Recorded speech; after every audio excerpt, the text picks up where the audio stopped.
चारुरूपा चारुहासा चारुचन्द्रकलाधरा चराचर जगन्नाथा चक्रराजनिकेतना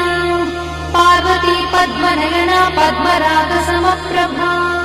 पञ्चप्रेतासनासीना पञ्चब्रह्मस्वरूपिणी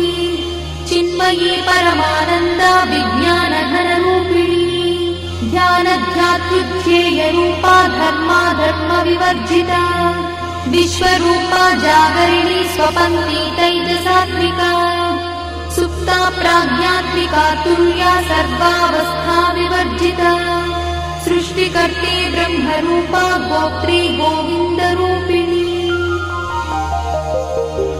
संहारिणी रुद्ररूपा तिरोधानकरीश्वरी सदाशिवानुग्रहदा पञ्चकृत्यपरायणा भानुमण्डलमध्यस्था भैरवी भगवानिनी